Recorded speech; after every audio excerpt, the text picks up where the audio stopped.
General Dwivedi ने भी अभी इस बात का जिक्र किया है कि ऑपरेशन सिंदूर जारी है, मतलब बैठना नहीं है, क्योंकि हम देख रहे हैं कि पाकिस्तान किस तरह की चीज़ें कर रहा है। अभी भी बहुत सारी चीज़ें निकलकर सामने आ रही हैं। अभी मैं रीसेंट एक एग्जांपल अभी दूं तो नज़्म सेठी का जो स्टेटमेंट है वो बड़ा चर्चाओं में इस वक्त आ रहा है।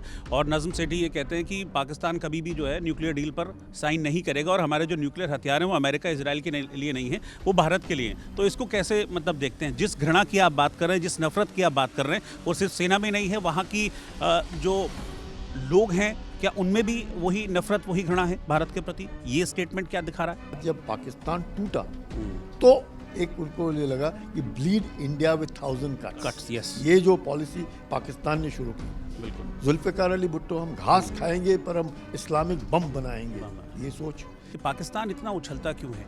जब जब चाहे 65 का आपने जिक्र किया, 71 का जिक्र किया, 99 में करगिल में क्या हुआ हमने देखा, उसके बाद जब उन्होंने हिमाकत की तो फिर हमने उरी के बाद हमने सर्जिकल स्ट्राइक की, एयर स्ट्राइक्स हमने की, अभी रिसेंट ऑपरेशन सिंदूर किया। लेकिन उसके बावजूद भी आप देखिए पाकिस्तान की तरफ से किस तरह के स्टेटमेंट्स आते हैं कि हमने फला कर दिया, हमने नुकसान पहुंचा दिया, जबकि इंडिया ने एक एक एग्जाम्पल दिखाया और उसके बाद वो बात सामने आई भी थी पाकिस्तान से कि अपने एयर बेसिस को वो ठीक करा रहे हैं। आज देखिए पूरे विश्व भर में यूक्रेन का हाल देख रहे हैं क्या हुआ, गाजा का हाल देख रहे हैं क्या हुआ, बाकी अफ्रीका में देशों का हाल देख रहे हैं क्या हुआ। सर, जब हमारे देश के गृह मंत्री या हमारे देश के रक्षा मंत्री ये चीज़ कहते हैं कि पीओके हमारा है, तो वो सिर्फ एक इमोशन होता है या वाकई में एक दिन वो आएगा जब पीओके इंडिया का होगा?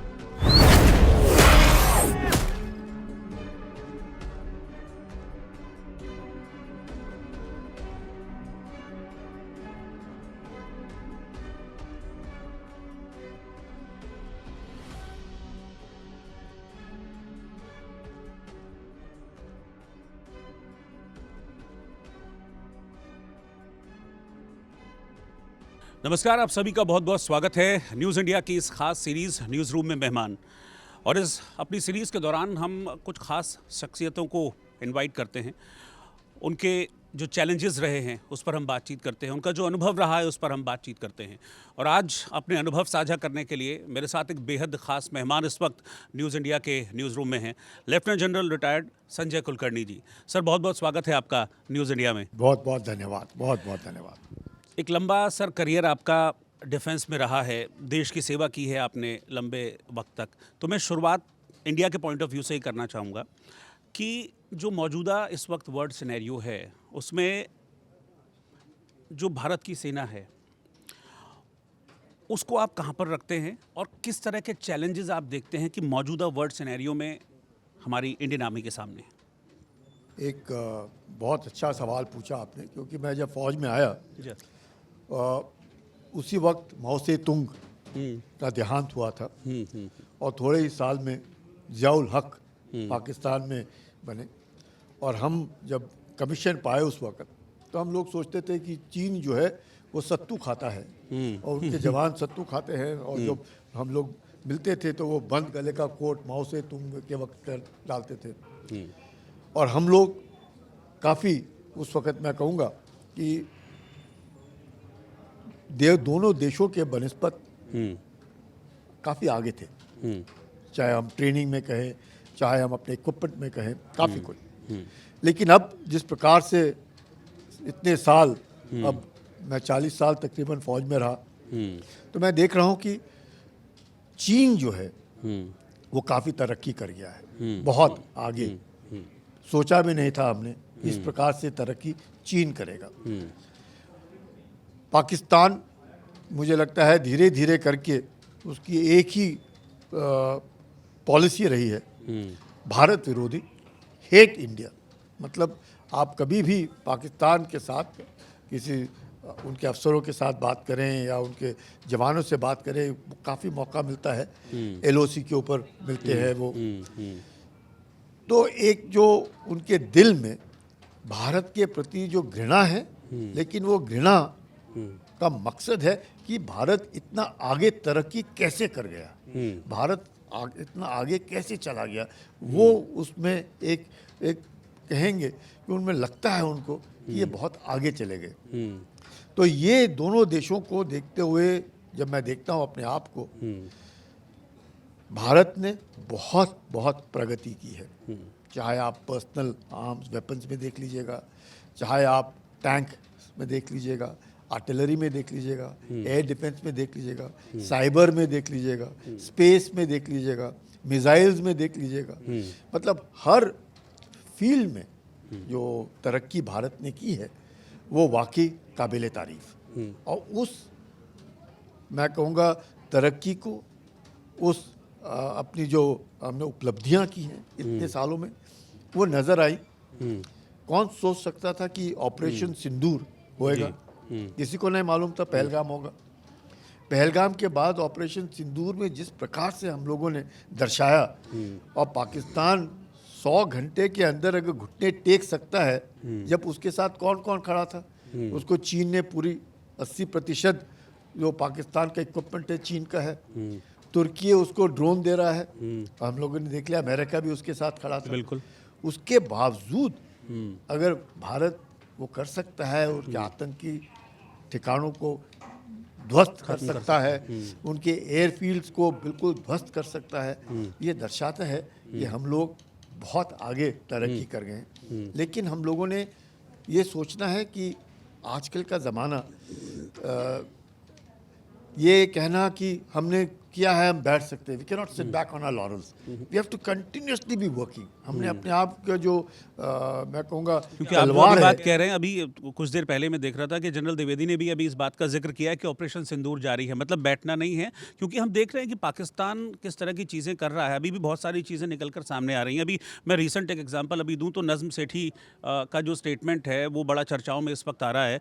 और नज़म सेठी ये कहते हैं कि पाकिस्तान कभी भी जो है न्यूक्लियर डील पर साइन नहीं करेगा, और हमारे जो न्यूक्लियर हथियार हैं वो अमेरिका इजराइल के लिए नहीं है, वो भारत के लिए हैं। तो इसको कैसे मतलब देखते हैं? जिस घृणा की आप बात कर रहे हैं, जिस नफरत की आप बात कर रहे हैं, वो सिर्फ सेना में नहीं है, वहाँ की जो लोग हैं, क्या उनमें भी वही नफरत, वही घृणा है भारत के प्रति? ये स्टेटमेंट क्या दिखा रहा है? बिल्कुल है।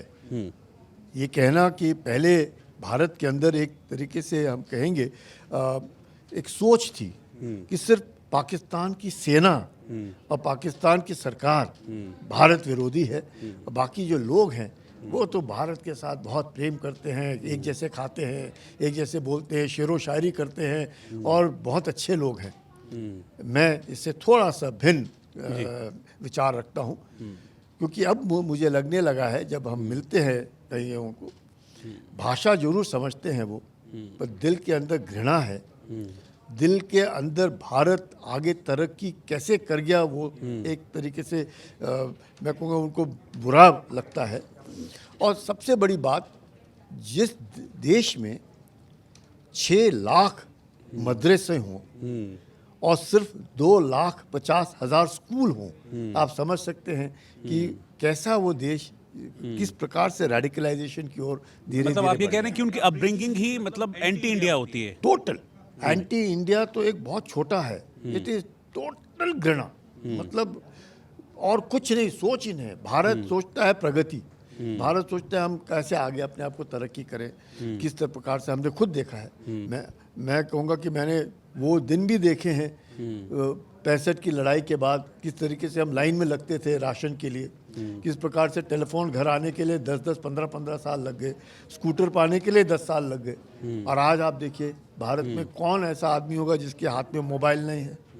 सोच सकते हैं हम लोग, कौन ऐसा आदमी होगा जिसके पास कोई भी चीज़, मतलब नथिंग इज इम्पॉसिबल। अगर आपने ठान ली भारत के अंदर और आप में हिम्मत है पाने की, आप पा सकते हैं। वो चीज़ आप पाकिस्तान में नहीं देखते। अच्छा, ये पाकिस्तान मतलब मैं इतना उछलता क्यों है? मैं बहुत साफ शब्दों में कह रहा हूँ कि पाकिस्तान इतना उछलता क्यों है? जब जब चाहे 65 का आपने जिक्र किया, 71 का जिक्र किया, 99 में करगिल में क्या हुआ हमने देखा, उसके बाद जब उन्होंने हिमाकत की तो फिर हमने उरी के बाद हमने सर्जिकल स्ट्राइक की, एयर स्ट्राइक्स हमने की, अभी रिसेंट ऑपरेशन सिंदूर किया। लेकिन उसके बावजूद भी आप देखिए पाकिस्तान की तरफ से किस तरह के स्टेटमेंट्स आते हैं कि हमने फला कर दिया, हमने नुकसान पहुंचा दिया, जबकि इंडिया ने एक एक एग्जाम्पल दिखाया और उसके बाद वो बात सामने आई भी थी पाकिस्तान से कि अपने एयर बेसिस को वो ठीक करा रहे हैं। इस उछलने के पीछे क्या वजह है? क्या अमेरिका, चीन का जो आप नाम ले रहे हैं वो उनका डायरेक्ट बैकअप है पाकिस्तान को, इसलिए उछलता है? क्योंकि अपने में तो इतना दम है नहीं पाकिस्तान में। अगर हम कंपेयर करें इंडिया वर्सेस पाकिस्तान तो कहीं नहीं ठहरता है। आपने बहुत अच्छा सवाल पूछा।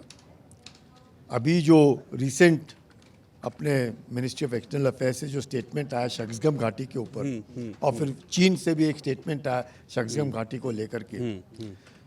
1963 में शक्सगम घाटी पाकिस्तान ने चीन को तोहफे में दी, ये कह करके कि हमने अपनी बाउंड्री डिस्प्यूट सेटल करना है।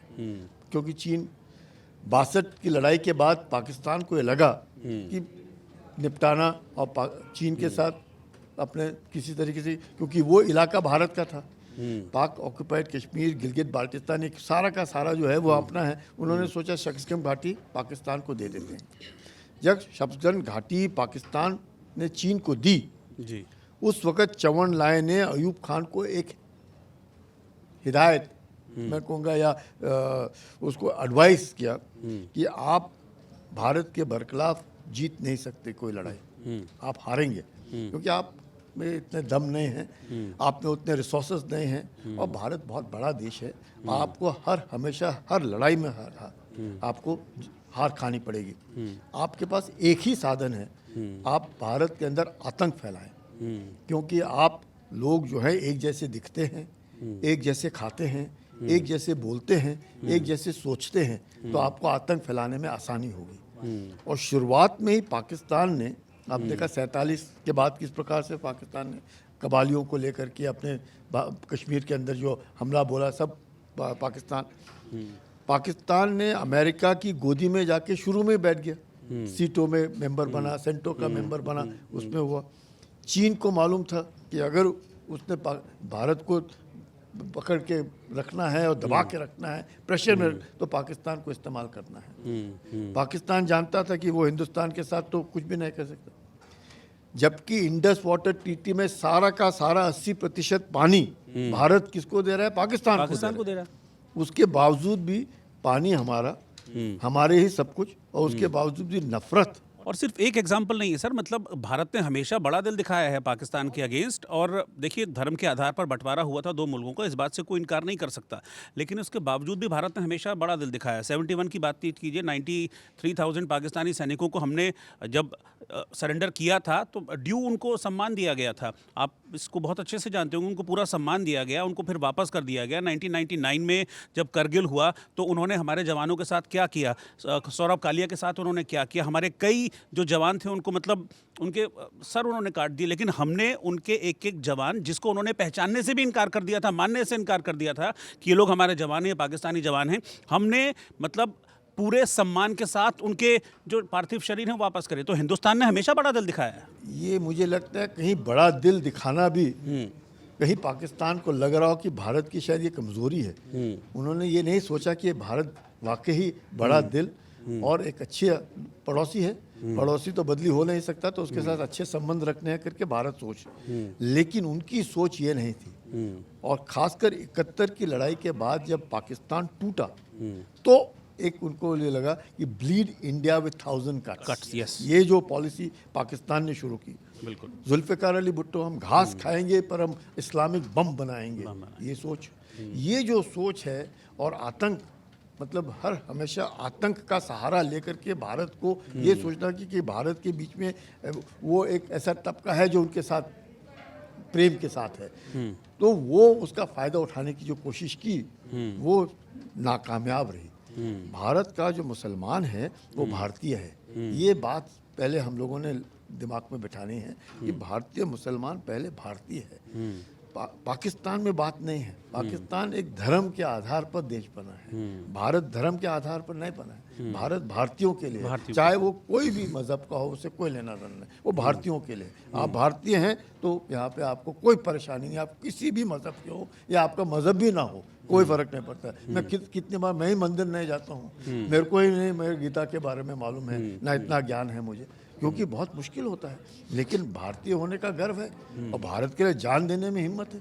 तो ये जो सोच है हर भारतीय की, ये सोच भारत को इकट्ठा रखती है, वो पाकिस्तान में नहीं है। और पाकिस्तान की जो सोच है वो ही उसको मार रही है। आज पाकिस्तान सिर्फ आतंक ही एक्सपोर्ट करता है, भारत आतंक नहीं, कितनी चीज़ें एक्सपोर्ट करता है। जब हम बात करते हैं आत्मनिर्भर भारत की, जब हम बात करते हैं, हम कहेंगे जिस स्पीड से, चाहे सैटेलाइट्स हों, चाहे साइबर हो, चाहे अपने ट्रेन्स हों, चाहे अपने एयरक्राफ्ट्स हों, चाहे अपने कोई भी इंडस्ट्री, आप मोबाइल टेलीफोन ले लीजिएगा, कहीं पर भी किसी भी फील्ड में भी हम लोग आगे हैं। भारत में ही नहीं, अमेरिका के अंदर भी कितने टॉप सीईओ जो है भारतीय हैं, बिल्कुल। वो भारतीय मूल के हैं, यहाँ पढ़े हैं और फिर वहाँ गए हैं। लेकिन ये जो सोच है वो मुझे लगता है पाकिस्तान में नहीं है। इसलिए पाकिस्तान सिर्फ एक ही सोच है कि भारत के प्रति द्वेष, और वो द्वेष पाकिस्तान को मार रहा है और पाकिस्तान को नीचे खींच रहा है। और उसकी मदद कौन कर रहा है? चीन भी मदद कर रहा है, क्योंकि चीन अपने फायदे के लिए कि भारत आगे ना जाए, इसलिए वो एक पिट्ठू के माफिक पाकिस्तान को इस्तेमाल करता है। और अब तो अमेरिका भी खड़ा हो गया है उनके साथ, क्योंकि मुझे लगता है ट्रम्प के बच्चों को क्रिप्टो करेंसी के लिए शायद उनको फायदा होता होगा, या वो भी चाहते हो कि भारत प्रगति ना करे। तो भारत की प्रगति को लेकर के बहुत सारे देश विश्व में मुझे लगता है द्वेष करते हैं। बिल्कुल। अच्छा सर, आपने अभी बिल्कुल क्लियर पिक्चर यहाँ पर रख दी, पाकिस्तान क्या सोचता है भारत के बारे में, कितना मैल उसके मन में भारत के प्रति है, भारत के लोगों के प्रति है और भारत की तरक्की के प्रति है। लेकिन अभी भी कई लोग हिंदुस्तान में ऐसे हैं जो इस चीज़ की वकालत करते हैं कि पाकिस्तान के साथ बातचीत होनी चाहिए। ऑपरेशन सिंदूर, हमारे जनरल कहते हैं कि ऑपरेशन सिंदूर जारी है, हमारे प्रधानमंत्री कहते हैं ऑपरेशन सिंदूर जारी है, हमारे रक्षा मंत्री कहते हैं ऑपरेशन सिंदूर जारी है। लेकिन फिर भी एक तबका ऐसा है जो कहता है कि नहीं, ऑपरेशन सिंदूर से कुछ नहीं होगा, इसको बंद करो, बातचीत की टेबल पर आ जाओ। क्या बातचीत की टेबल पर आने से, क्या बातचीत से पाकिस्तान की समस्या का समाधान हो सकता है? क्योंकि मेन समस्या है ही नहीं, मेन है कि पाकिस्तान को अपना आतंकी नेचर छोड़ना होगा, जो कि उसका डीएनए है पाकिस्तान का। वो छोड़ देगा क्या बातचीत की टेबल पे आने से? कभी भी नहीं छोड़ेगा। पाकिस्तान के ऊपर आप विश्वास नहीं कर सकते। पाकिस्तान का आपने बिल्कुल ठीक कहा कि डीएनए में ही उसके एक नुक्स है, और वो नुक्स है भारत के साथ कॉम्पिट करना, पर हिम्मत नहीं, काबिलियत नहीं। ये नहीं मैं कहूँगा कि सारे पाकिस्तानी बिल्कुल मूर्ख हैं, नहीं, उनमें भी अच्छे लोग हैं। लेकिन पाकिस्तान को हर हमेशा पाकिस्तान की फौज जो है शुरू से लेकर के आज तक या तो डायरेक्ट कंट्रोल में या रिमोट कंट्रोल से पाकिस्तान चलाती है, और ये दिक्कत पाकिस्तान में है। और पाकिस्तान में भी जब पाकिस्तान बना तब 30 परिवार थे जो पाकिस्तान को कब्जे में थे, आज की तारीख में 100 होंगे। पाकिस्तान की जो फौज है वो तकरीबन 20 से 25 अरब डॉलर का बिजनेस करती है सालाना। अब समझ सकते हो कि अगर जो फौज प्याज बेच रही है, सीमेंट बेच रही है, मॉल बना रही है, और हथियारों के लिए जैसे आप देख रहे हैं JF-17 के लिए इंडोनेशिया जा रही है, लीबिया जा रही है, और अपने बांग्लादेश को बेचने की कोशिश करे, तो पाकिस्तान की फौज हर एक इसमें शामिल है। 20 अरब डॉलर का बिजनेस अगर फौज करती है तो वो फौज कैसे क्या करेगी? वो नहीं कर सकते। जैसे आपने कहा कि 71 की लड़ाई के बाद हमने उनको इज्जत दी, उनके सारे PW छोड़े। आप बांग्लादेश देख लीजिएगा, बांग्लादेश में मुक्ति बाहिनी के साथ मिलकर के भारतीय फौज ने उनको आज़ादी दिलाई, और वही तबका आज बांग्लादेश के अंदर है जो पाकिस्तान की बात करता है। मैं उसी बात को मैं अपने अगले सवाल में लेकर आ रहा था कि अभी तक हम कहते थे कि एशिया को अगर हम देखें तो हम 2 फ्रंट वॉर में हैं, एक चाइना, एक पाकिस्तान। अब क्या बांग्लादेश का जो एक रेडिकल चरित्र दिख रहा है, और उस रेडिकल चरित्र को पाकिस्तान की ISI और मोल्ड कर रही है कट्टरपंथ में, तो क्या ये थर्ड फ्रंट भी खुल रहा है और उसको कैसे डील करना चाहिए? देखिए, भारत की फौज जो है सक्षम है एक्सटर्नल फ्रंटियर्स की टेरिटोरियल इंटीग्रिटी, सॉवरेनिटी को बचाने के लिए, उसमें कोई प्रॉब्लम है इंटरनल। भारत के अंदर जो लोग हैं इनकी सोच सबकी एक होनी चाहिए कि हम सब भारतीय हैं, हम सब भारत के लिए जान देने के लिए तैयार हैं, हम सब भारत के लिए काम करेंगे। और जहाँ तक मैं और आपके विचार भिन्न हो सकते हैं, होने भी चाहिए। अगर विचार भिन्न नहीं होंगे तो हम तो फिर जानवर हो जाएंगे। हम सब मनुष्य हैं, हम सब के विचार भिन्न हो सकते हैं, लेकिन सोच एक होनी चाहिए कि भारत जो है इसका में कोई कॉम्प्रोमाइज़ नहीं होगा। बिल्कुल। ये सोच चाहे हम किसी भी मज़हब के हों, वो होना बहुत ज़रूरी है। अगर हमारे बीच में चंद एक लोग हैं जो बिकाऊ हैं, जो बिक गए हैं, जिनको देश नहीं अपना ही है, मुझे लगता है उनको तो खात्मा ही उनकी एक ही तरीका है। क्योंकि देश के जब तक देश नहीं होएगा तो हम लोग कैसे रहेंगे? आज देखिए पूरे विश्व भर में यूक्रेन का हाल देख रहे हैं क्या हुआ, गाजा का हाल देख रहे हैं क्या हुआ, बाकी अफ्रीका में देशों का हाल देख रहे हैं क्या हुआ, भारत के अंदर देखो, अब बांग्लादेश के अंदर देखो, जो देश प्रगति कर रहा था शेख हसीना के नीचे, हाँ सब कोई देख रहा था बास्केट केस, कहाँ बास्केट केस बांग्लादेश, और आज बास्केट केस से भी नीचे चला गया वो।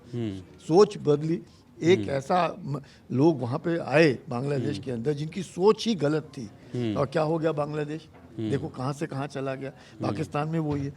इसलिए भारत के अंदर भी जो हम लोग सब हैं, हम लोगों की सोच पॉजिटिव होनी चाहिए। एक सकारात्मक सोच होगी तो आप देखेंगे भारत को कोई रोक नहीं सकता है। मुझे लगता है ये बात तो मानने वाली है, मैं ये अपने तजुर्बे के साथ कह सकता हूँ। इतने और पूरे विश्व भर में मुझे सरकार ने जाने का मौका दिया, तो मैं क्या, भारतीय के सामने कोई नहीं है। भारत ही भारतीयों को मार सकता है और कोई नहीं मार सकता है। तो इसलिए इंटरनली हम वी शुड बी वन। अच्छा, अभी बांग्लादेश में जो एंटी हिंदू चरित्र बांग्लादेश का वो हम देख ही रहे हैं। पिछले अभी 1 महीना भी पूरा नहीं हुआ है, इस 1 महीने के दौरान करीब 9 हिंदू वहाँ पर मार दिए गए।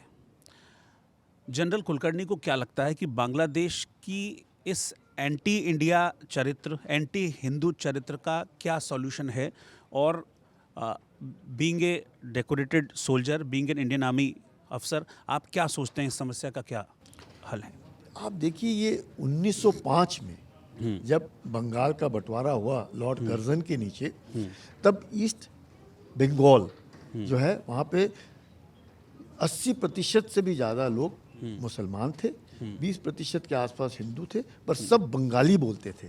एक बात, वेस्ट बंगाल जब पार्टीशन हुआ, इसमें हिंदू मेजॉरिटी थी, पर सब बंगाली नहीं बोलते थे जी। उसमें बिहारी भी थे, उड़िया भी थे और बंगाली भी थे। तो आप समझ सकते कि मेजॉरिटी स्पीकिंग वह बंगाली हो सकते, पर उसमें बिहारी भी थे और उड़िया लोग के भी थे। मतलब नॉन बंगालीज भी वेस्ट बंगाल जो तबका था वो बना उसमें थे, पर ईस्ट बंगाल में बंगाली स्पीकिंग ही थे। 1946 में क्या हुआ, वही जो बंटवारा उस वक्त हुआ, बंटवारा नहीं हुआ, पर 1946 में क्या, 1947 के बंटवारे में उधर क्या हुआ, गांधी जी पहुंच गए उधर, और जो पंजाब के में जिस तरीके से गदर हुआ, वो गदर उधर नहीं देखने को मिला। लेकिन बंटवारा साफ था, क्योंकि बंटवारा पहले ही हो चुका था। और ये जो सोच है वहाँ पे, हमारे जो लोग हैं बंगाल के, उनमें अभी भी अपनी भाषा, अपने कल्चर के लिए बहुत प्यार है। उधर भी भाषा के लिए प्यार था। जब तक शेख मुजीबुर रहमान ने लड़ाई लड़ी और बांग्लादेश बना, तब तक मुझे लगता है भाषा के लिए प्रेम था, रविंद्रनाथ टैगोर के लिए प्रेम था। अब वो हट गया है वहाँ सर, मतलब वहाँ तो आप ये देखिए ना कि वहाँ तो जो यादें हैं उनको भी मिटाया जा रहा है। मुजीबुर रहमान की यादों को मिटा दिया, म्यूज़ियम तोड़ दिया, घर तोड़ दिया। शेख हसीना को जब वहाँ से भागना पड़ा था तो किन कंडीशंस में भागना पड़ा था वो हमने देखा। वो अब बांग्लादेश के चैप्टर से ये हटा दिया गया 71 की भारत ने क्या किया बांग्लादेश के लिए। तो मतलब ये तो पूरी तरीके से एक रेडिकल चरित्र है। क्या कभी रिश्ते वैसे वापस हो पाएंगे? क्योंकि इस वक्त तो देखिए, चाहे बीएनपी है, बीएनपी को हम मान सकते हैं कि उतना रेडिकल नहीं है जितना अभी यूनुस एंड कंपनी है, जमात है, लेकिन फिर भी उनका जो एक स्टैंड है वो एंटी इंडिया ही रहता है। तो अब चुनाव अगर होंगे भी वहाँ पर, जैसे कि 12 फरवरी को प्रस्तावित हैं चुनाव होते भी हैं, तो आपको लगता है कि चीज़ें फेवरेबल टू इंडिया कुछ जा पाएंगी आफ्टर इलेक्शंस? जो जमात थी उधर, जो 71 में भी थी, उससे पहले भी थी, और पाकिस्तान तो चला गया, लेकिन जमात की जो पाकिस्तान की जो सोच थी वो वहीं रही, वो नहीं गई। वो तकरीबन 3 से 4% लोग थे।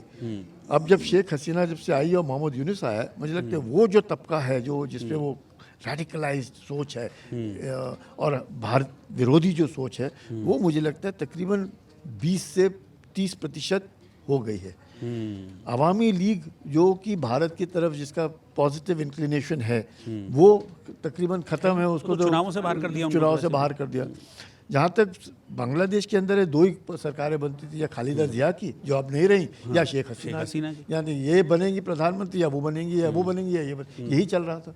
पर पिछले 15 साल में जब से शेख हसीना रही, तो बांग्लादेश की जो तरक्की देखी, और मुझे लगता है वहाँ के जो लोग हैं जो ये सोचते हैं कि तरक्की में फ़ायदा है, वो अब उनका वो बेचारे डर के घबरा करके अंदर हैं। और जमात जिसको अब पाकिस्तान की ISI, वहाँ से लश्कर तैयबा, उधर से IS, यानी कि जो एक रेडिकलाइज सोच है, इस्लामिक सोच, फंडामेंटलिस्ट सोच जो है, उन्होंने पूरे बांग्लादेश को जकड़ लिया है। तो उसके कारण ये हेट इंडिया, इसमें बहुत ज़रूरी है कि हम भारतीय जो लोग हैं उन्होंने कम से कम देखना है और ये इससे सीखना है कि अगर हम ये सोचें कि सिर्फ प्यार से बातचीत से बात बनेगी, ये नहीं होगा। हर हमेशा बातचीत जरूर होनी चाहिए, इसमें कोई शक नहीं, बातचीत होनी चाहिए, लेकिन अगर दूसरा आदमी रिसेप्टिव हो उस बातचीत को तो बातचीत बनती है ना। मैं अकेला ही बात करूंगा तो क्या फ़ायदा है, उस दूसरे आदमी ने भी, उसकी भी सोच सकारात्मक होनी चाहिए। उसकी तो सोच है नहीं, उसकी वो तो नेगेटिव है, वो तो भारत के विरोधी है। बिल्कुल। अगर भारत विरोधी है और बांग्लादेश दोबारा ईस्ट पाकिस्तान बनना चाहता है तो उसकी है, इट इज़ देयर फ्यूनरल। हम लोगों ने परवाह नहीं करनी चाहिए उसको। एंड वी मस्ट स्टिक, हमने अपने बॉर्डर 4000 तकरीबन 96 किलोमीटर हमारा बॉर्डर है बांग्लादेश के साथ, तो वो हमने यकीन करना चाहिए कि वहाँ से लोग इधर नहीं आने चाहिए और इधर के जो इलीगल हैं उनको उधर फेंकना चाहिए, उसमें कोई शक नहीं होना चाहिए। मतलब ये बार बार ये सोचना कि मतलब सोच कुछ अच्छा हम करें और दूसरा बुरा करता ही रहे और बुरा सोचता ही रहे, ऐसे कैसे होएगा। ताली तो अच्छा, दो हाथ से बजती है। बिल्कुल। और अच्छा तो चाइना भी नहीं सोचता है भारत के लिए। बातचीत चाइना से भी कई लेवल पे हुई है, डीजीएमओ लेवल की भी बातचीत हुई है, लेकिन उसके बावजूद हम देखते हैं कि चाइना की एक्टिविटीज़ कुछ ऐसी हैं, वो जो बॉर्डर एरियाज़ है वहाँ पर अरुणाचल पे अपना दावा वो छोड़ता नहीं है। बॉर्डर एरियाज़ में वो अपना इंफ्रास्ट्रक्चर को लगातार मजबूत कर रहा है, रोड्स वहाँ पर बना रहा है, बातचीत हमारी चलती रहती है। चीन है क्या, भारत का दोस्त है या दुश्मन है? सी, चीन एक ऐसा देश है जिसकी सोच है the supreme art of war is to subdue the enemy without a fight. लड़ना नहीं, वो उसको दबा करके रखना। चीन के साथ आप तभी बातचीत कर सकते हैं जब आप उसी लेवल के हैं, आंख में आंख डाल के बात करना है। आपने देखा कि गलवान में क्या हुआ, उसके बाद चीन के साथ आप जहां चीन ने आपकी कमजोरी देखी, चीन आपको नहीं छोड़ेगा। आपने चीन के साथ बात करनी है तो बराबर के होकर के, और चीन आपको उठने नहीं देगा, उभरने नहीं देगा। चीन इस्तेमाल करेगा, चाहे वो बांग्लादेश को इस्तेमाल करे, चाहे वो म्यांमार को इस्तेमाल करे, चाहे वो नेपाल को इस्तेमाल करे, चाहे वो श्रीलंका को इस्तेमाल करे, चाहे फिर वो पाकिस्तान को इस्तेमाल करे। जो कर रहा है वो भारत को उभरने नहीं देगा। हम लोगों ने यकीन करना है कि चीन कुछ भी सोचे, हमने आत्मनिर्भर होना है, हमने अपने पांव पर खड़ा होना है और हमने आगे तरक्की करनी है। नहीं तो चीन always believes in talking with equals, बराबर। आपको लगता है कि हाल के कुछ सालों में चीन की जो डिफेंस स्ट्रेटजीज़ हैं उसमें कुछ चेंजेस आए हैं? बहुत चेंजेस आए, बहुत चेंजेस आए, क्योंकि जिस प्रकार से चीन पहले अपने मैन पावर के ऊपर निर्भर होता था, अब टेक्नोलॉजी के ऊपर निर्भर होता है। और उस टेक्नोलॉजी पे निर्भर होने के कारण उसको, भारत उसका दुश्मन नहीं है, उसका दुश्मन है अमेरिका। तो वो जो भी तरक्की कर रहा है डिफेंस के मामले में, वो अमेरिका को टक्कर देने के लिए कर रहा है। तो भारत, ये बाकी देश तो फिर आ गए ना उसके चपेट में। तो वो उसकी जो सोच है, अगर आज अमेरिका कह रहा है कि अगले साल हमारा डिफेंस बजट होगा 1.15 ट्रिलियन डॉलर्स, चीन कहता है हम $350 बिलियन खर्च करते हैं। चलो चीन छुपाता भी होगा, $500 बिलियन खर्च करता होगा। हम कितना खर्च कर रहे हैं? हम तो $80 बिलियन भी नहीं खर्च कर पा रहे। तो कहाँ $80 बिलियन, कहाँ 350 से 500 बिलियन डॉलर, और कहाँ 1.15 ट्रिलियन डॉलर। तो क्या चीन अमेरिका से टक्कर ले सकता है? नहीं ले सकता, लेकिन टक्कर लेने के लिए वो पूरा कोशिश कर रहा है ना। तो आप देखिएगा, चीन का अगर पर कैपिटा इनकम है $15,000, तो अमेरिका के तक पर कैपिटा इनकम तो $75,000 हो गया। भारत का तो $3,000 भी नहीं हो रहा है। तो काफ़ी डिस्पैरिटीज़ हैं, लेकिन हम लोगों ने आशा नहीं छोड़नी चाहिए। हमारे में बहुत दम है और वो दम दिखता है, और वो दम तब आएगा अगर भारतीयों में एकता हो। अगर हम में एकता है तो हमको कोई रोक नहीं सकता। अगर एकता में इधर अगर फूट है और इधर हमारे बीच में ऐसे तबका है जो बिकाऊ है, वो खतरा है। और इसलिए internally we have to be careful. वो लाल किले के जैसे हादसे नहीं होने चाहिए। अल फलाह यूनिवर्सिटी में जो इस तरह के से हरकतें होती हैं वो नहीं होनी चाहिए। हम सब, चाहे मज़हब कोई माने नहीं रखता, मज़हब कोई भी हो, लेकिन हम सब भारतीय हैं और हम सब भारतीय रहेंगे। ये सोच हमें होनी चाहिए। हम तरक्की करेंगे, हमको कोई गिरा नहीं सकता। लेकिन आजकल जो मॉडर्न वॉरफेयर है वो बहुत ज़्यादा चेंज हो गया है। आप बता रहे हैं कि तब और अब में आप भी देख रहे हैं कि आपकी आंखों के सामने बहुत सारी चीज़ें बदली होंगी। आजकल ड्रोन्स आ गए हैं, टेक्नोलॉजी आ गई है, साइबर युग आ गया है, साइबर वॉर्स होती हैं, तो इन सब चीज़ों को ध्यान में रखते हुए भारत की जो सेना है, मैं तीनों की बात कर रहा हूँ, उनको कैसे अपनी स्ट्रैटेजीज़ को आगे बढ़ाना चाहिए और किस तरह के बदलाव आए हैं और किस तरह के चेंजेस की ज़रूरत है? आपको आश्चर्य होगा मैं अगर बताऊं, भारत की सेना जो है वो तो सक्षम है और उसने बार बार अपने तलवार को चमकाते रहना है और तेज रखना है। वो तो हम लोगों का काम है, हमारा कर्तव्य है और हमने करना भी चाहिए जी। लेकिन आज वो वक्त आ गया कि भारत हर भारतीय एक सैनिक है जी। क्योंकि जिस प्रकार से साइबर अटैक्स होते हैं आप मानेंगे नहीं कि ऑपरेशन सिंदूर के वक्त लाखों साइबर अटैक्स हुए हमारे इंस्टॉलेशंस के ऊपर, हमारे बैंक्स के ऊपर, न्यूक्लियर के ऊपर, आपके इलेक्ट्रिसिटी पावर स्टेशन के ऊपर, हर एक। जब तक आप कम से कम, क्योंकि वो तो लड़ाई लड़ने वाली तो बात अलग है, ये जो लड़ाई है साइबर वाली लड़ाई है, जो इंफो टेक्नोलॉजी वाली लड़ाई है, जो फॉल्स इंफॉर्मेशन स्प्रेड करने की लड़ाई है, इसमें हम लोगों में फूट नहीं पड़नी चाहिए क्योंकि दुश्मन लड़ाई करने से पहले ही फूट डालने की कोशिश करेगा और ये फूट नहीं पड़नी चाहिए हमारे बीच में। हम लोगों ने यकीनन एक मानना चाहिए कि हमारा नेतृत्व पकड़ा है और ये नेतृत्व अब तक तगड़ा भी है। अपने इस नेतृत्व को विश्वास रखना चाहिए और विश्वास से चलना चाहिए। कैसा भी नेतृत्व, जो नेतृत्व आपने चुना है उसके साथ खड़े रहना है, जो भी चुनो खड़े रहो, आप देखोगे कि भारत तरक्की करेगा। मैं जैसे बार बार कहता हूँ आपको, विचार भिन्न हो सकते हैं, होने भी चाहिए, तो भारत के बरखिलाफ मैं सोच नहीं हो सकती। वो अगर भारत के बरखिलाफ सोच है तो वो आदमी कितना भी बड़ा क्यों ना हो, कितने भी बड़े परिवार से क्यों ना आता हो या कितने भी गरीब क्यों ना हो, उसका तो खात्मा ही एक तरीका है क्योंकि उसकी सोच बदलनी है। आप भारत के बरखिलाफ बात नहीं कर सकते। भारत ही नहीं रहा तो हम कहाँ रहेंगे? बिल्कुल ठीक बात है। भारत है तो ही हम हैं, हमारा अस्तित्व ही भारत है। बिल्कुल। मैं एक बार फिर से पाकिस्तान पर आना चाहूँगा क्योंकि कभी भी पाकिस्तान आतंकवाद से तौबा करेगा इस बात पे यकीन नहीं किया जा सकता। आप भी इतने सालों से देख रहे हैं कि उसका मेजर हमेशा आतंकवाद ही रहता है। आतंकवादी खुले घूमते हैं, आतंकवादियों को संरक्षण वो देता है, पैसा देता है।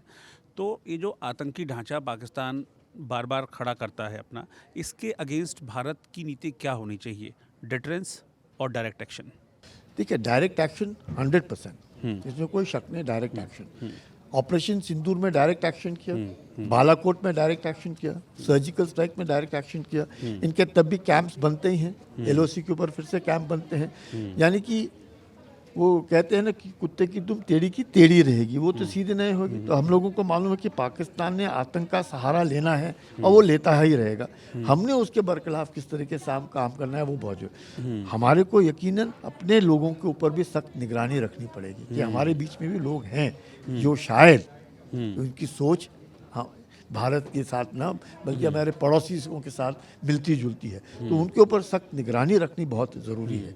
दूसरी बात, तरक्की हमने करते रहना है और उनकी सोच पलटने से पहले, मतलब अगर अल फलाह यूनिवर्सिटी जैसी यूनिवर्सिटीज़ हैं, अगर वहाँ पर जाकर के अपने वाइट कॉलर टेररिज्म पलप रहा है तो इसको नज़र रखना बहुत ज़रूरी है। अगर ये हम सोच लें कि पता होने के बाद अगर हम हरकत करें तो ये तो गलत है।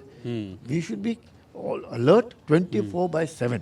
हमारे बीच में लोग हैं, ये सोच करके हमने चलना है। अगर ये सोच करके चलेंगे सब कुछ हंकी डोरी है, सब ठीक हो रहा है, नहीं, उसको गलत होने नहीं देना है, वो बड़ी बात है। ये सोचना कि गलत होने के बाद हम कार्रवाई करेंगे फिर तो लेट हो जाएंगे, तो वो उसके लिए हम सब ने, मुझे लगता है बहुत ज़रूरी है कि हर भारतीय को एक सैनिक के तौर पर रहना पड़ेगा। और जैसे सैनिक काम करता है बॉर्डर के ऊपर, वैसे अंदर भी वैसे ही, क्योंकि कोई भी देश, मैं कह रहा हूँ कोई भी देश भारत की प्रगति देखना नहीं चाहता है। वो सोचता है कि भारत गरीब ही रहे वही अच्छा है और भारत अच्छे दिमाग सबको देता रहे वही अच्छा है। वो भारत ना तरक्की करे, ऐसे कैसे हो सकता है?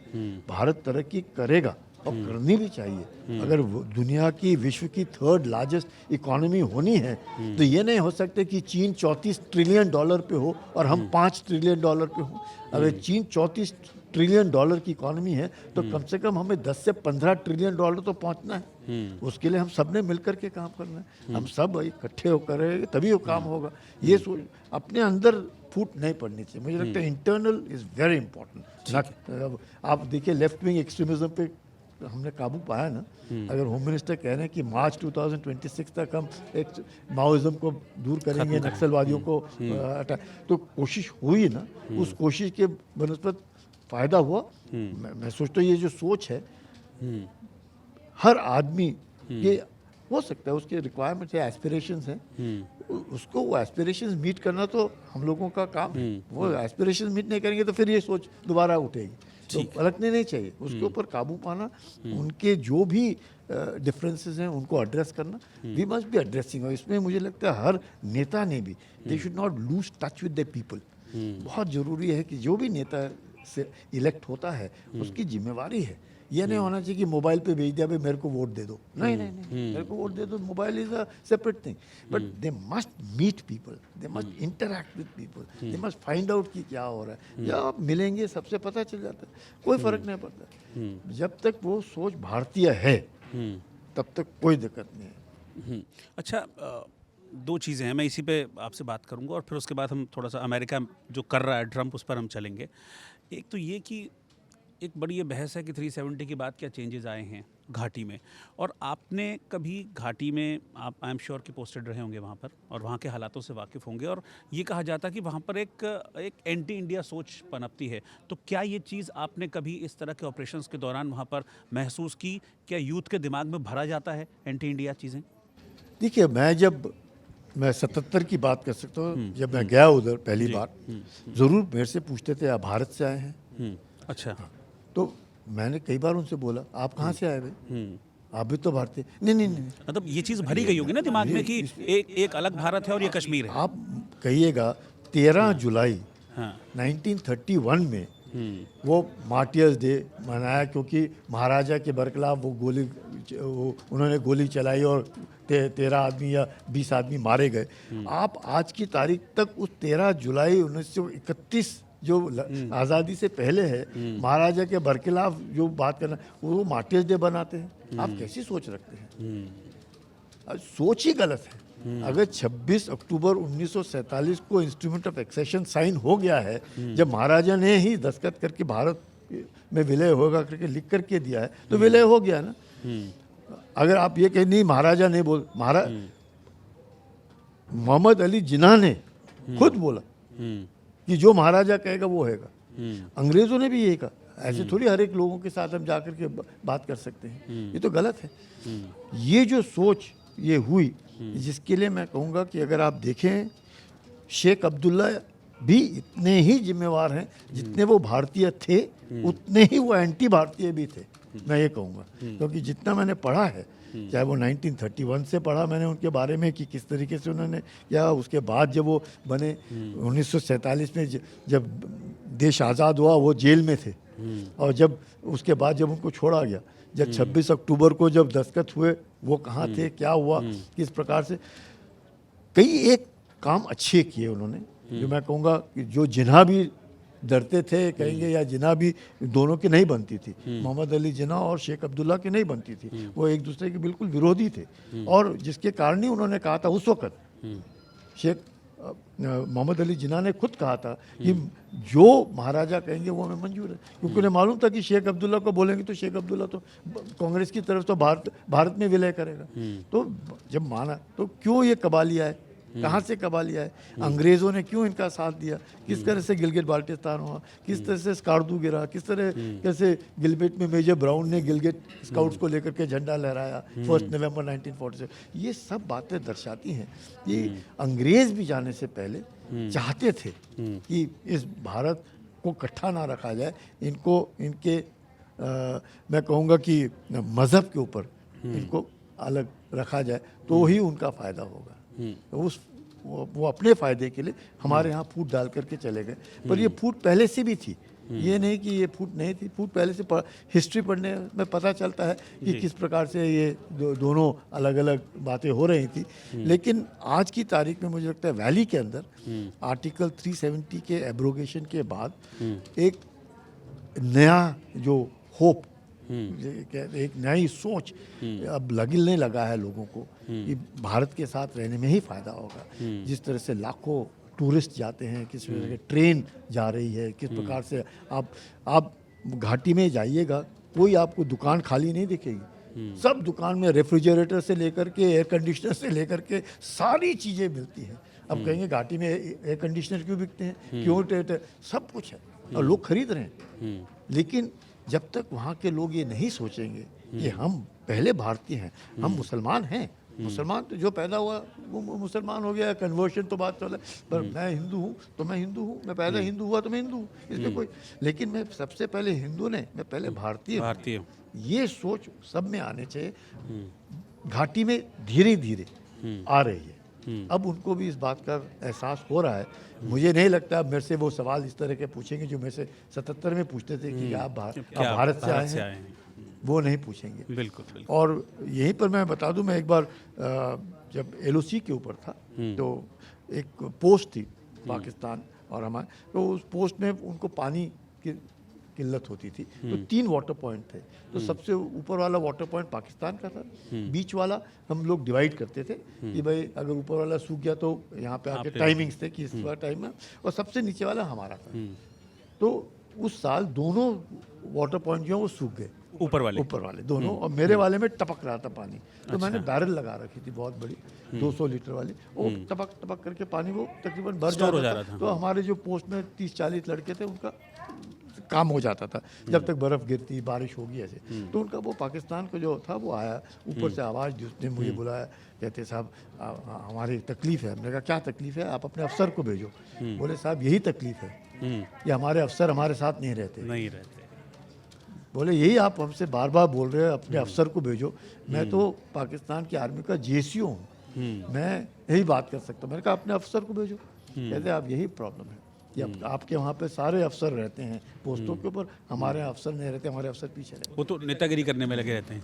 तो ये जो परेशानी है, क्योंकि हम लोग अपने जवानों के साथ रहते हैं और हम उनकी तकलीफ़ें भी जानते हैं और वो भी हमारे, तो एक मित्रता के तौर पर एक। अच्छा, ये मतलब पाकिस्तानी फौजियों को भी ये चीज़ समझ में आती होगी ना कि भाई ठीक है हम लड़ रहे हैं तो ठीक है, और जब लड़ाई के सिनेरियो में कारगिल जैसा हाल हो तो डिफेम कर देते हैं, पहचानने से इनकार कर देते हैं। देखिए ये पाकिस्तान, मैं कहूँगा कि घाटी के अंदर भी ये जो एक तरीके से सोच थी एंटी इंडिया, मैं कहूँ या मुश्किल ये सोचना, उनमें जो कश्मीरियत जो बोलते हैं ना, हम अलग से हैं, वो एक गलत सोच थी। और उसके लिए शायद 1947 के बाद हम लोगों की भी सोच अलग रही होगी, इसलिए हम लोगों ने उनको इस तरह के, क्योंकि आर्टिकल 370 की ज़रूरत थी नहीं, एब्रोगेट हुआ, बहुत अच्छी बात हुई।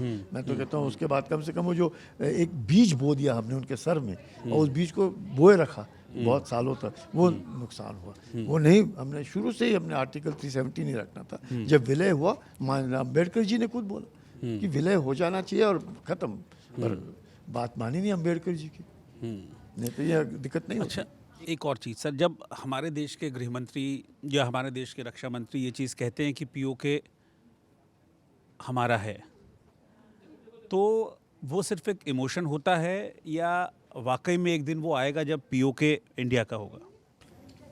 शायद मुझे नहीं लगता है, हिंदुस्तान में भी कई लोगों को मालूम होगा कि जम्मू कश्मीर का 52% भाग का हिस्सा चीन और पाकिस्तान के पास है।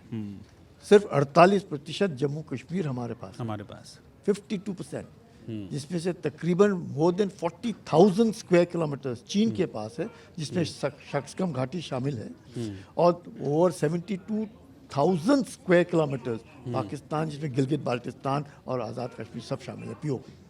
ये हालत है। मतलब शायद भारत के अंदर ही हम लोगों को नहीं मालूम कि only 48% of JNK is with us and 52% तो इस दो देशों के पास है। तो ये जो सोच है, ये जो हम लोगों की सोच है कि इसमें कोई शक नहीं कि 26 अक्टूबर 1947 को जो इंस्ट्रूमेंट ऑफ एक्सेशन साइन हुआ, उस वक़्त 2,22,900 स्क्वायर किलोमीटर का जो इलाका पूरा जम्मू कश्मीर का था, वो भारत का है।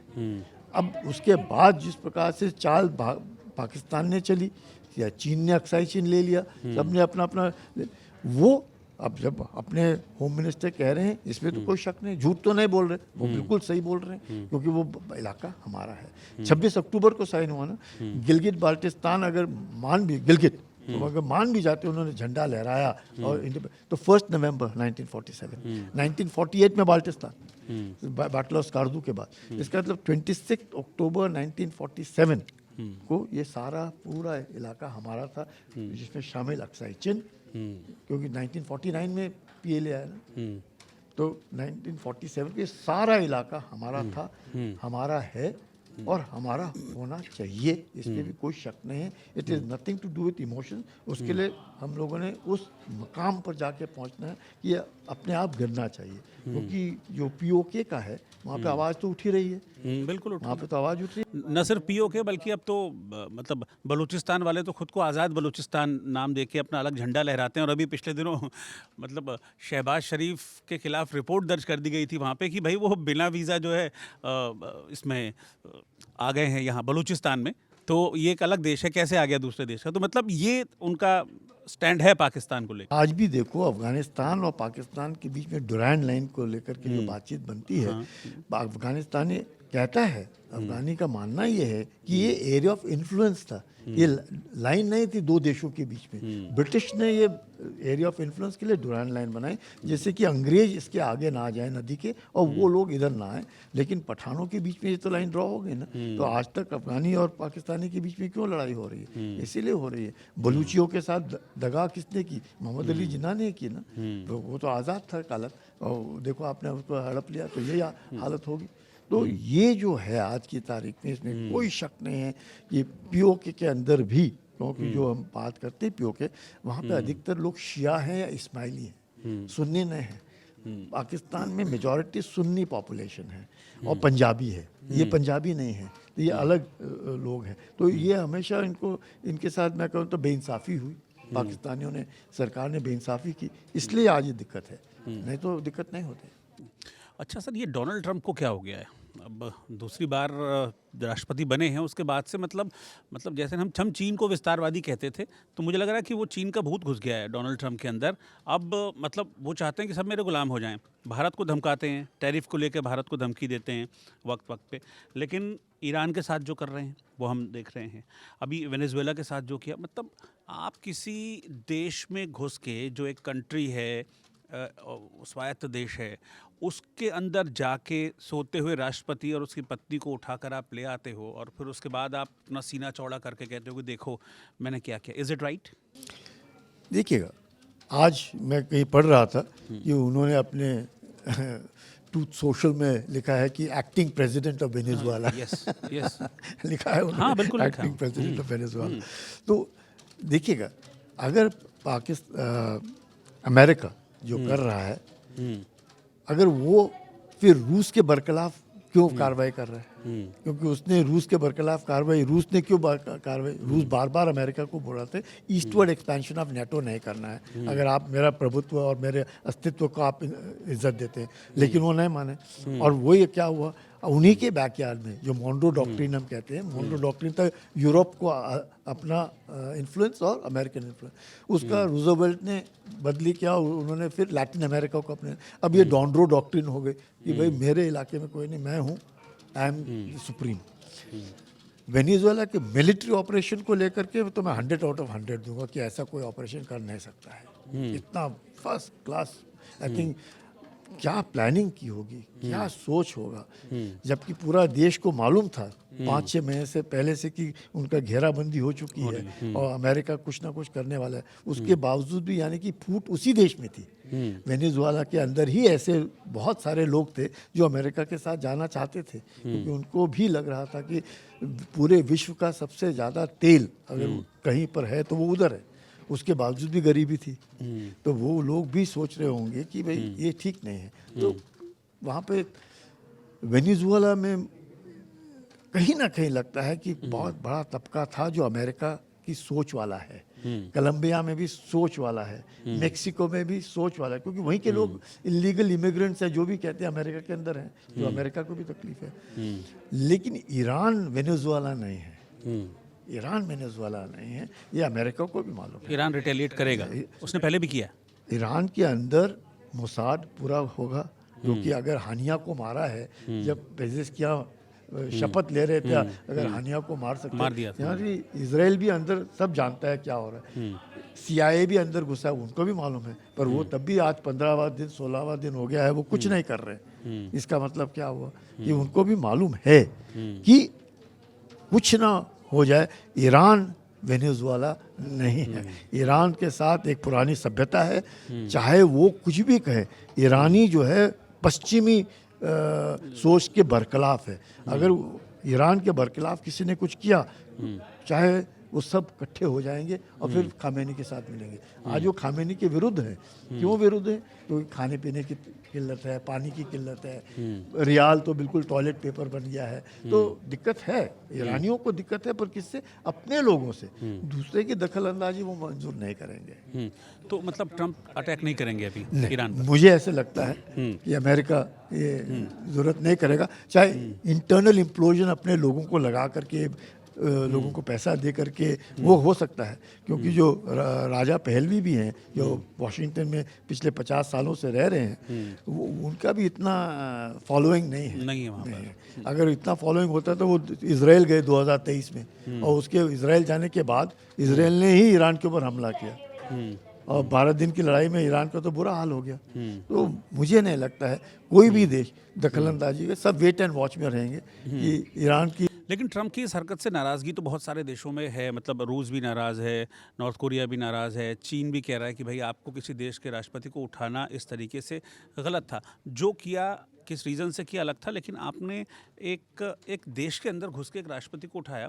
मतलब मुझे याद है कि जब इराक के अगेंस्ट ऑपरेशंस हुए थे, तब जो जॉर्ज W. बुश उस टाइम राष्ट्रपति होते थे अमेरिका के, तो उन्होंने बाकायदा कांग्रेस से परमिशन ली थी।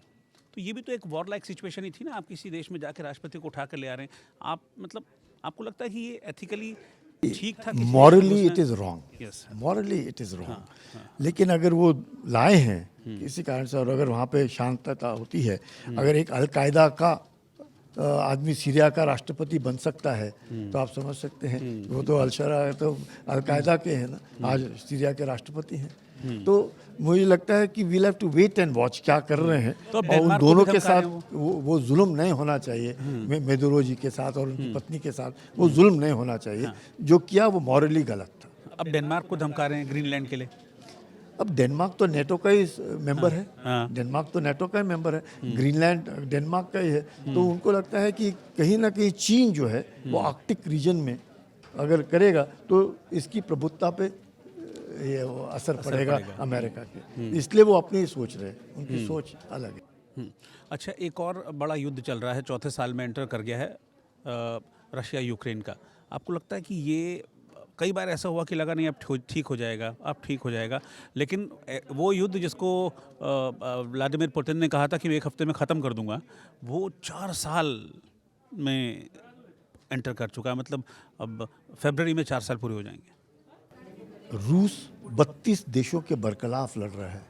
जब उसने सोचा होगा कि 10-15 दिन में मैं यूक्रेन को ले लूँगा, वो एक देश के साथ, और जब 32 देश मिल गए और वो रूस के साथ लड़ रहे हैं, इसलिए ये युद्ध जो हफ्ते भर में या 10 दिन में ख़त्म होना चाहिए था, वो चौथे साल में चला गया। और इतने करने के बाद भी 20% ही यूक्रेन इनके कब्जे में आया है। अगर आप देखें डोनबास में भी पूरा डोनेट्स नहीं आया, डोनेट्स का भी सम रीजन अभी भी यूक्रेन के पास है। लुहांस भी नहीं, लुहांस आया 100%, जापोरिजिया भी 70% है, खेरसोन भी 70% है, खार्किव जो बिल्कुल चिपका हुआ है वो भी सिर्फ 10% इनके पास है, बाकी यूक्रेन। तो यूक्रेन को 32 देशों की मदद जो मिली है वो टक्कर दे रहा है रशिया को, लेकिन उसके बावजूद भी रूस ने दिखा दिया है विश्व में कि हम भी किसी से कम नहीं है, हम लड़ने के लिए तैयार हैं।